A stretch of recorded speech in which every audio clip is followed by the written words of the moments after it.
আমি রেহানার ছেলে মেয়েরা, আমার ছেলে মেয়েরা, তারা কি অপরাধ করেছে? তারা কি বাংলাদেশে গেছে বা প্রধানমন্ত্রী এই ব্যবসা দাও, ওটা দাও, সেটা দাও করতে গেছে? তারা কি হাওয়া ভবন খুলে কমিশন খেয়েছে? করেনি তো। তো তাদের বিরুদ্ধে মামলাটা কিসের? সবার বিরুদ্ধে হত্যা মামলা, সবার বিরুদ্ধে। আমেরিকার থেকে বোধহয় গুলি করে জয় হত্যা করেছে, পুতুল এই ইন্ডিয়ার থেকে, রেহানা লন্ডন থেকে, সবাই নাকি হত্যাকাণ্ড ঘটিয়েছে। আর আমি তো আছি। প্রায় 450 মামলা আমার বিরুদ্ধে হত্যার, যদিও এর মধ্যে অনেকে জীবিত হয়ে ফিরে এসেছে বা কেউ অ্যাক্সিডেন্টে মারা গেছে, কিন্তু তা বলে ওদের লজ্জা শরম নেই, বলেই যাচ্ছে আর মামলা রায় দিয়ে যাচ্ছে। এবং খুব ভুল করে ফেলেছি।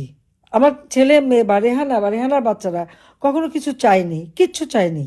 আমি জোর করে এই পূর্বাঞ্চলে 10 কাঠা করে জমি দিয়েছিলাম, আমি জোর করে দিয়েছি। এখন আমার নিজেকে অপরাধী মনে হয়, তোদের জন্য 10 কাঠা জমি দিতে গেলাম কেন?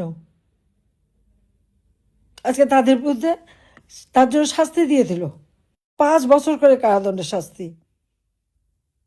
রেহানা তো ব্রিটিশ সিটিজেন, তার মেয়েরা তো ছেলে মেয়ে ব্রিটিশ সিটিজেন, তাদের বিরুদ্ধে মামলা, তাদেরও রায় দেবে 1 তারিখে। কারণ অপরাধ 10 কাঠা জমি, 10 কাঠা জমি নিয়েছে, এটা তো বিরাট অপরাধ। কিন্তু যার 4080 কাঠা পূর্বাচলে জমি, উত্তরায় 300 কাঠা, চট্টগ্রামে প্রায় 87 কাঠা, গ্রামীণ ব্যাংকের যে টাওয়ার সেখানে 17,000 স্কোয়ার ফিট জায়গা ইনুস দখল করে নিয়েছে, বলছে তাকে নাকি উপহার দিয়েছে।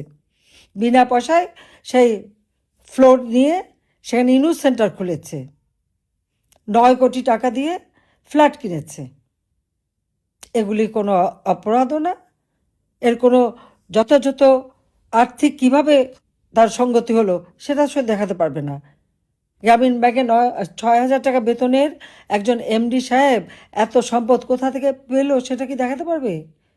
আপনারা একবার চিন্তা করেন তো, যে একটা লোকের বিরুদ্ধে 666 কোটি টাকা তার কাছে ট্যাক্স বাকি, তাই 666 কোটি টাকার ট্যাক্স হলে তার টাকার পরিমাণ বা সম্পদের পরিমাণ কত? কত সম্পদ থাকলে 666 কোটি টাকা ট্যাক্স হয়? সব মামলা বাদ, সব বাতিল। লেবারের টাকা আত্মসাৎ করে লেবার কোর্ট সাজাপ্রাপ্ত, লেবারদের করা মামলায় সব বাতিল। যাক, আমি আর কথা বলতে চাই না। আমি জনগণের কাছে একটা কথাই বলবো, হ্যাঁ, আমার বিরুদ্ধে যা করবে করবে, আমি আপনার সকলের কাছে এই বিচারটাই চাই, যে আমাদের ছেলে মেয়ে বা রেহানা কোনোদিন তো তারা প্রধানমন্ত্রীর বোন হিসেবে কোনো রকম কোনো সুযোগ সুবিধা নেয়নি, অযথা মিথ্যা অপপ্রচার চালিয়ে যাচ্ছে আর আমাদের সম্পদ খুঁজছে। আমরা তো সম্পদ বানাইনি, বানাতে যাইনি।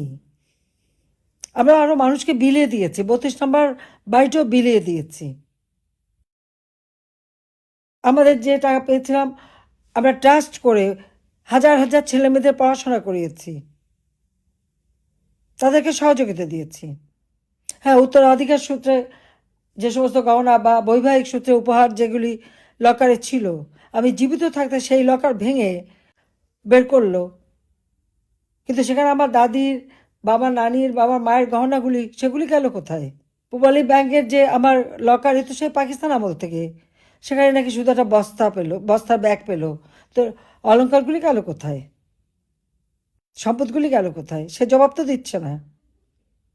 গণভবনে যে সমস্ত ছিল আমাদের, সেগুলি গেল কই? সেই সব তো দিচ্ছে না। লুটেরারা কি দেবে? যারা অপরাধী এখন তারাই নিরপরাধীর উপরে শাস্তি দিচ্ছে। আর আওয়ামী লীগের নেতাকর্মী, তাদের তো ঘর বাড়ি তো নাই, প্রত্যেকের বিরুদ্ধে মামলা, এমনকি ছেলে মেয়ে আত্মীয় পরিবার পরিজন, এমনকি শ্বশুরবাড়ি আত্মীয়দেরও ছাড়ছে না। ইউনুস এত বড় একটা মানে গণ্য লোক।